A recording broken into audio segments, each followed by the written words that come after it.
Today, we're here in Mondia Nuvali, Laguna to feature this 53 million 4-bedroom modern design home.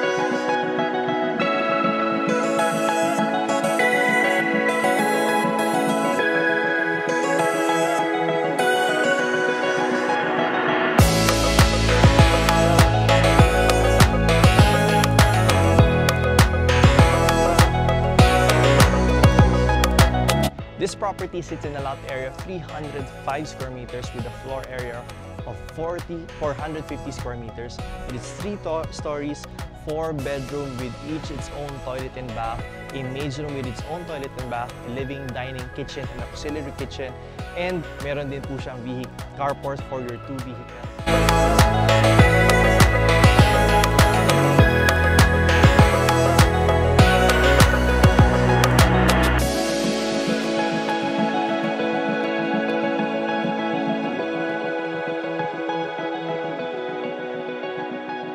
Let's tour around the exterior part of the property, starting with our carport. This is an open carport.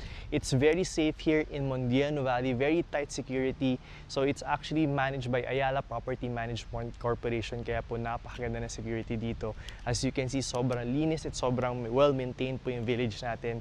So yung carport natin can fit your big size SUVs na dalawa, and you can actually even park in front of this because wala po tayong kapitbahay sa hunaan, and we're just right across Miriam Nuvali. Now, on the right side of the property or the left side of the property is your access going to your patio. Here you have a steps going to your patio, which is very nicely done. Ang maganda dito is you can put some chairs or an outdoor sitting area so that you can enjoy the breeze of Nuvali, because this is one of the high parts of Nuvali na maganda yung breeze. You can actually feel the breeze of Tagaytay kasi some parts of this village may view na kayo ng Tagaytay. And maganda dito, meron kang may outdoor access ka, may indoor access ka din wherein you can entertain your guests. Now, right around at the back of the property would be your service area, pero hindi ko na yun ipapakita. Ngayon, on the other side of your property is another landscape area or provision for your landscape area, which is napakaganda niya. So, we're done with the exterior part of the property. Let me tour you in the ground floor. Okay, so let's go and explore the ground floor of this house. As you can see, you have a very welcoming entrance to your main door, and yung main door natin is solid wood doors. Now actually, I took notice of the hinges. It used a different type of hinge. If you know what this is, kindly comment down below in the comment section. As you can see, it's a solid wood door with your smart lock entry. And then as we enter the house, we'll be greeted by yung foyer natin, which you have a cabinet here on the side, and dito rin po ang ating first powder room of the house, which is just right. You have a lot of storage space down here. You have tiles all the way up. They use yung 60 by 120 na size. And you have your sink, you have your countertop, and you have a toilet here. Very nicely done. You have your gray marble tiles on the floor. I think this is natural stone. I can be wrong. But it's very nice. Solid wood door on the walls. Now, as we move a little bit further, here in the house will be your guest bedroom. Now, this is not your typical guest bedroom because this can also be your master's bedroom. Actually, if you close it down like this is like your secret room, or parang pwede nyo siyang secret storage room kasi it's hidden from the regular eye. So, you just open it up, and then here is your guest bedroom. It's very nicely done. Kasya po ang ating king size bed. You have your WPC or wood accents in the ceiling. You have your fluted panels on the walls. You have your tile-like wood tiles, tile planks design here on the flooring. You have your dresser here. You can put the mirror here also. You have your cabinet. You already have your air conditioning. By the way, all rooms here has its own air conditioning.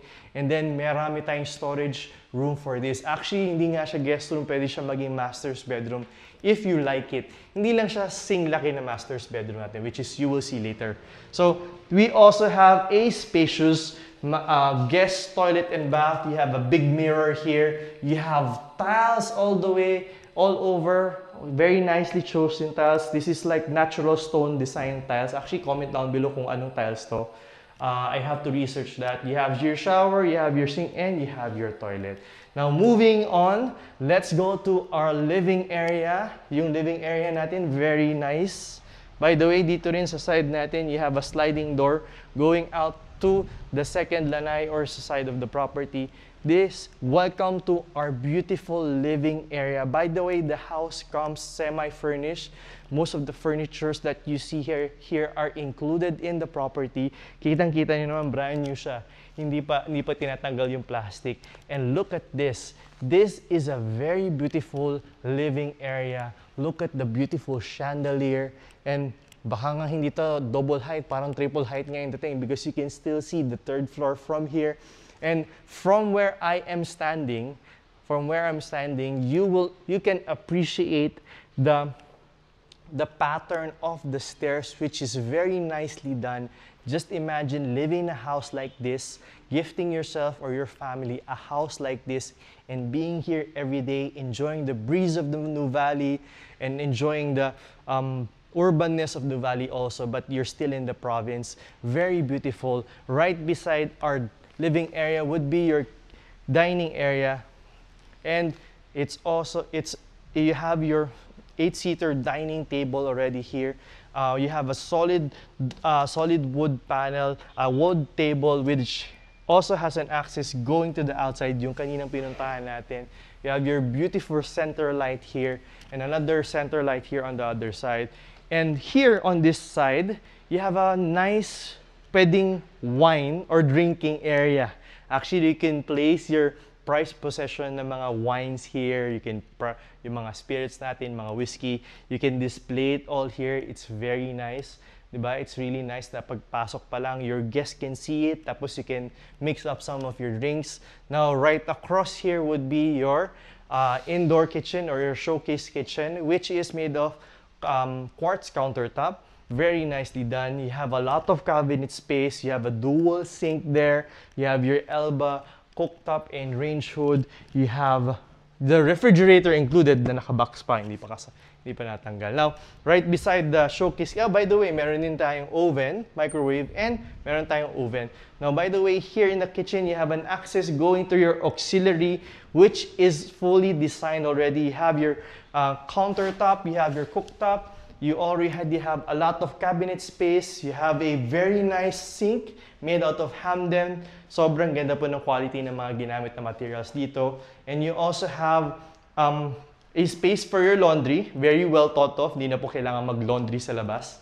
And then you have a toilet and bath here, toilet and shower. So you have your sink, your toilet, and then also your shower. This is actually a good size. Tamang-tama lang po siya sa size niya. It's really good size. Now, here you also have your maid's room, which is puno ng gamit. So hindi ko na lang ipapakita yan. So we're done here down on the ground floor. Let us explore the second floor. Welcome to the second floor. Before we explore the rooms here, let's just admire how beautiful and so scenic this house can be once you live here. You can see the patterns of the stairs. You can see the workmanship made, the wood that has been used, the glass, the chandelier, the wooden slats over here. Very nicely done, very nicely put. By the way, here on the second floor, you also have a family area wherein you can design it into an altar, maybe a study, a small office, a TV area, or a library. It depends on what you like. But ang maganda dito, you have this big mirror here that you have the view of Mount Makiling na napakaganda. Very nicely put, very nicely designed, and you have this security screen so that you can open up your windows and enjoy the breeze of the outside. So here in the second floor, we have 3 bedrooms, each with its own toilet and bath. Let's begin with the first bedroom here on my left side. By the way, every corner of this house has its own cabinet space, so you can have your linens here, you can put your shoes here, and it's also a textured finish, so ang ganda niyang tignan.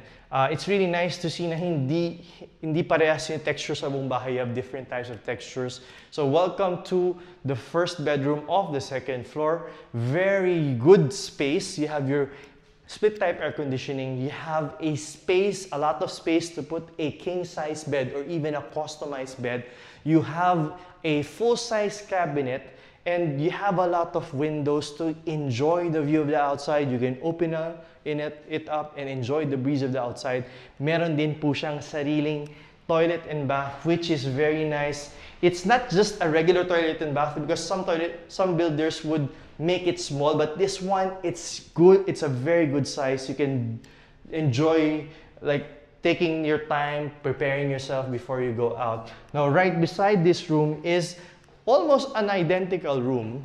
So, ganun din, meron din kayong storage space right in front of the door before you enter. You can put your shoes there, which is an additional cabinet space for the one staying in the room.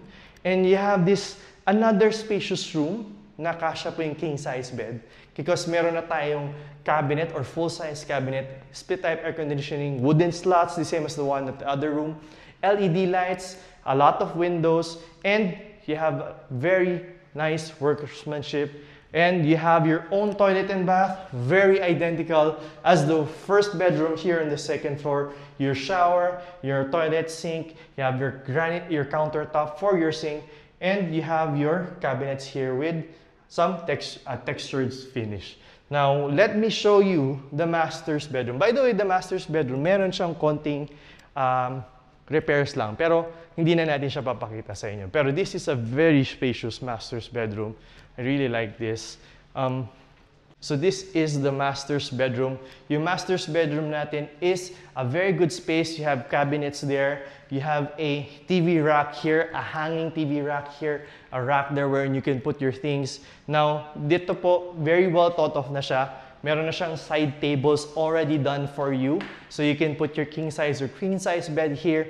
And then this space can be a small sofa or living space inside your master's bedroom because dito po sa unahan, meron tayong access going to our own private balcony here in the master's bedroom. You have your privacy scheme, and you have your own Juliet balcony to enjoy. So you can add outdoor seating here.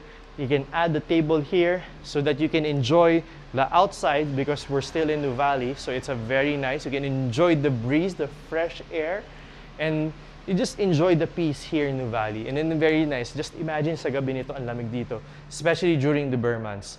Now, dito rin sa master's bedroom natin, we have your own walk-in closet. So for your walk-in closet, very well thought of, nilagyan rin niya ng sliding glass doors to have a separation.